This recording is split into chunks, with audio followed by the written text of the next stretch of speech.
Good morning students. आज class 10th की worksheet number 25 में हम आगे पढ़ेंगे चैप्टर लाइफ प्रोसेसेस जैव प्रक्रम।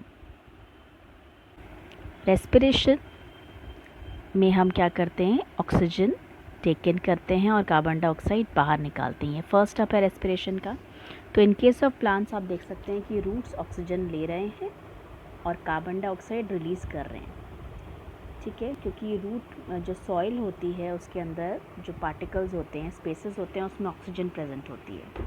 अब आप देखिए इस केस में जो रूट हेयर्स हैं, ये रूट में छोटे छोटे हेयर्स होते हैं बहुत सारे, जिसमें ऑक्सीजन एब्जॉर्ब करते हैं वो root hairs through their thin membrane. उनकी जो मेम्ब्रेन होती है बहुत ही पतली होती है, जिससे वो ईजिली डिफ्यूजन के through, by the process of diffusion, they can easily take in oxygen and carbon dioxide को बाहर रिलीज़ करते हैं। और ये ऑक्सीजन फिर अंदर जाके सेल्स में सेलुलर रेस्पिरेशन में हेल्प करती है। इसका मतलब है कि ऑक्सीजन फूड के साथ कंबाइन करके एनर्जी रिलीज़ करेगी और प्लांट्स को एनर्जी देगी हर काम के लिए। अब हम देखते हैं ये रेस्पिरेशन तो हमने देखा रूट्स में कैसे होता है। अब हम देखेंगे रेस्पिरेशन लीव्स में कैसे होता है। अब लीव्स के केस में आप देखते हैं कि स्टोमेटा प्रेजेंट होते हैं प्लांट्स में।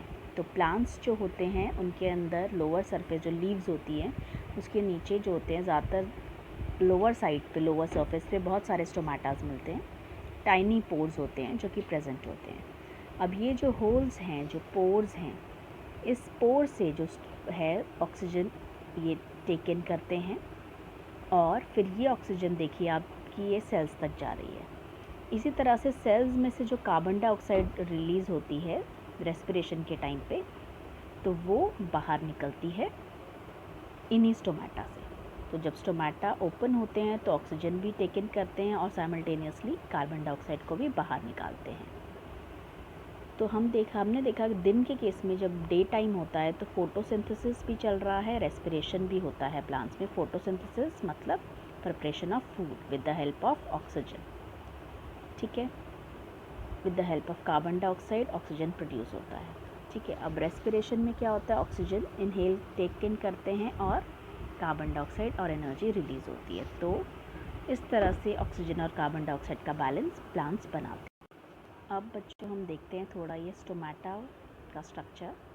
जो आप देख सकते हैं, जो स्टोमेटा हैं इसमें गार्ड सेल्स प्रेजेंट होते हैं। ये इनको गार्ड सेल्स कहा जाता है।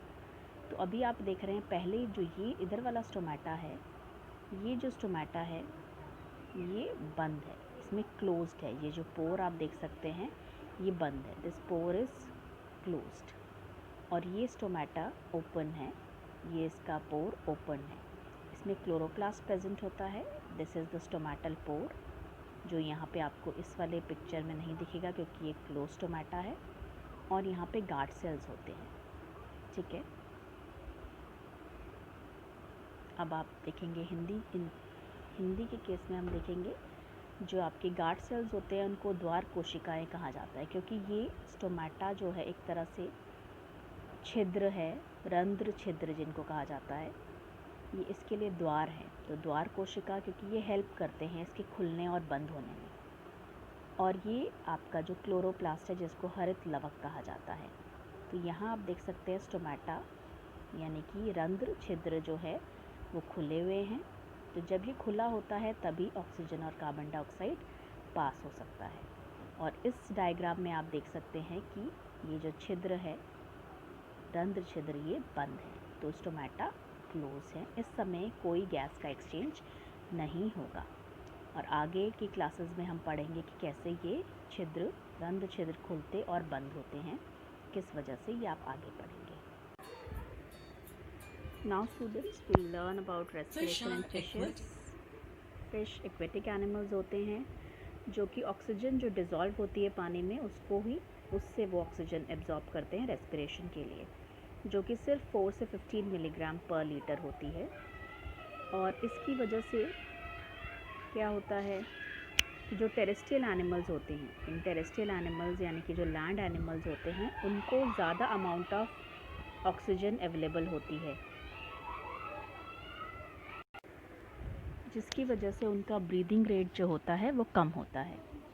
जबकि जो एक्वेटिक एनिमल्स होते हैं उनका ब्रीदिंग रेट ज़्यादा होता है, क्योंकि उनके पास जो ऑक्सीजन अवेलेबल होती है वाटर में, डिज़ोल्व ऑक्सीजन, वो कम अमाउंट में प्रेजेंट होती है। इसीलिए ब्रीदिंग रेट एक्वेटिक एनिमल्स का ज़्यादा होता है as compare to terrestrial animals, जो एनिमल्स लैंड में पाए जाते हैं। तो ये आपको ध्यान रखनी है बात हमेशा, कि जो ब्रीदिंग रेट होता है एक्वेटिक एनिमल्स का ज़्यादा होता है as compare to land animals.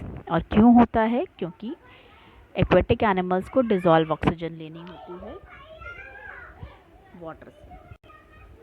तो ये आपको ध्यान में रखना है।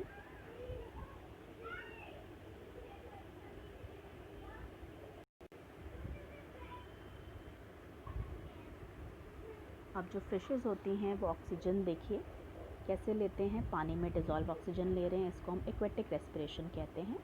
उनके पास स्पेशलाइज्ड ऑर्गन्स होते हैं गिल्स, जिससे कि वो ऑक्सीजन एब्जॉर्ब करते हैं। ये गिल्स जो होते हैं दोनों साइड में प्रेजेंट होते हैं उनके थोड़ा माउथ कैविटी के पीछे।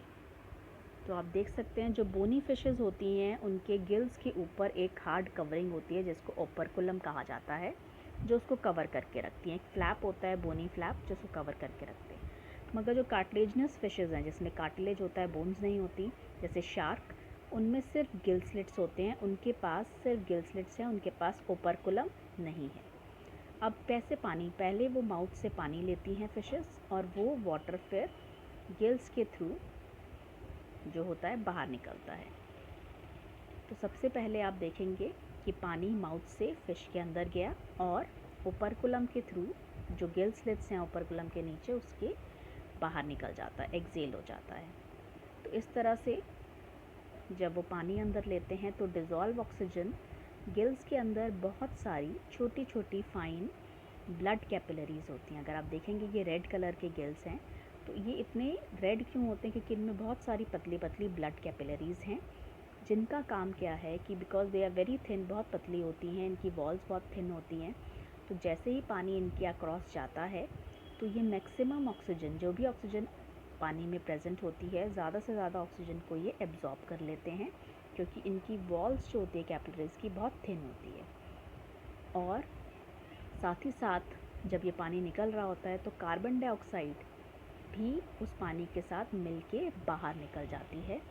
तो इस तरह से जब वो माउथ से पानी अंदर लेते हैं तो वो ऑक्सीजन एब्जॉर्ब करते हैं, और जब वो वाटर बाहर निकल रहा होता है गिल्स से तो वो कार्बन डाइऑक्साइड एब्जॉर्ब करके बाहर निकलता है। इस तरह से गिल्स बहुत इंपॉर्टेंट रोल प्ले करते हैं, ये बैलेंस ऑफ सॉल्ट भी मेंटेन करते हैं फिशेस में। तो ये कुछ एग्जांपल्स हैं आपके पास, लॉयन फिश जिनके पास ओपर्कुलम है, Atlantic code, sea horse fishes, और जिसके पास ओपर्कुलम नहीं होता, ओपर्कुलम का मतलब जो कवर है गिल्स का वो नहीं होता, वो है शार्क।